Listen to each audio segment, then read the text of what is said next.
isteri ini bukan wujud sejak Nabi Muhammad sallallahu alaihi wasallam hadir dan membawa syariat. Manusia sudah berkahwin, Judeo-Christianity, dan dalam Judaism, dalam Christianity dah ada perbahasan tentang isteri. Dulu sebelum Islam datang, kerana dalam isu wanita ini kita ada dua aliran yang kita anggap begitu extreme right dan extreme left. Ada yang begitu kanan, begitu kiri, dan Islam patutnya berada di tengah-tengah. Sebahagiannya begitu meminggirkan tentang wanita. Di dalam Judaism, dalam syariat Yahudi yang telah diubah bagi kepada keyakinan kita, isteri kalau kahwin dengan suami dia, totally segala harta dia menjadi milik suami. Bahkan dia yang membayar mahar ataupun dori. Sebab itu anak perempuan dianggap sebagai satu liability kepada family. Dia terpaksa, family-nya terpaksa berusaha menyediakan wang yang banyak sebagai hantaran kepada bakal suami. Dan apabila kahwin, milik sepenuhnya suami, harta isteri. Dan isteri mesti bertugas, bekerja untuk menghasilkan wang, dan wang yang dihasilkan itu juga milik suami. Dalam berarti kata yang lain, jika satu orang dalam tradisi Yahudi yang sebenar, jika berkahwin, berarti kalau dia seorang wanita kaya, dia menjadi seorang wanita yang tidak memiliki apa-apa. Dia hanya akan kembali memiliki jika sekiranya dia diceraikan, dia dapat balik yang awal, ataupun suaminya mati. Pun begitu, dia tidak mendapat pusaka. Roman Catholic juga agak copy idea Yahudi ini. Sebab itu kita lihat di Barat, akhirnya perjuangan tentang women rights begitu hebat. Kerana kesan daripada apa yang ada, daripada ajaran, daripada Christianity yang sebahagian mencelup apa yang ada di dalam Judaism. Dalam pemikiran Yahudi.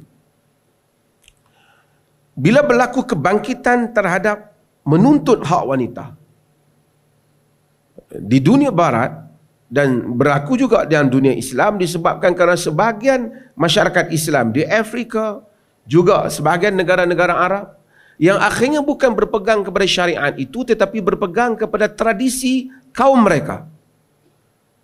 Saya tak sebut di sini, tetapi termasuk sebab itu dalam fatwa Perleh tidak mewajibkan anak perempuan berkhitan. Kita melihat itu sebagai satu tradisi yang boleh dilakukan dengan elok, tetapi bukan suatu kewajipan.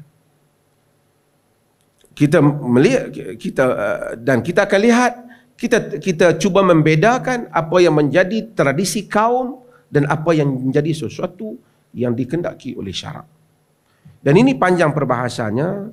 Cuma saya masukkan intro ini kerana kita tahu di Malaysia ni ataupun di mana-mana, bila bercakap tentang penindasan wanita, mereka membayangkan Islam itu menindas.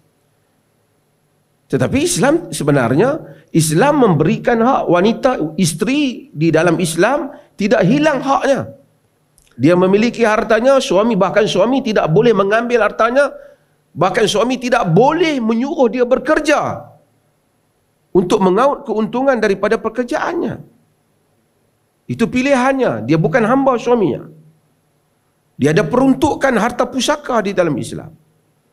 Berbeda dengan pahaman ataupun pemikiran mereka yang tidak beragama. Ini mesti dilihat pada angle yang betul bagi mereka yang tidak beragama. Seorang wanita beragama, sama ada dia seorang Jew ataupun Kristian ataupun Muslim, apabila mereka mentaati suami, mereka mentaatinya di atas titah perintah agama. Ia bukan soal berurusan dengan undang-undang. Tapi saya bercakap soal wanita Muslim. Apabila dia mentaati suaminya, dia tidak keluar daripada rumah suaminya, semua itu dilakukan kerana dia ingin mentaati agama dan bimbang ia melanggar titah perintah agama. Sebelum ia melanggar apa-apa urusan yang membabitkan mahkamah. Maka mungkin seorang wanita yang berkahwin secara sivil, dia juga tidak melanggar beberapa hal, tapi kerana dia takutkan undang-undang ataupun hartanya hilang ataupun haknya diambil, anaknya hilang hak penjagaan. Tapi wanita Muslim, apabila dia datang kepada mufti atau kepada siapa saja, qadi nak bertanya berhubung dengan dia dan suaminya, dia akan tanya, adakah berdosa jika saya melakukan ini dan ini?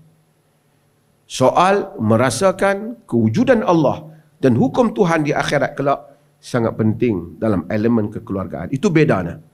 Kemudian barulah membabitkan soal mahkamah dan soal pelaksanaan hukum.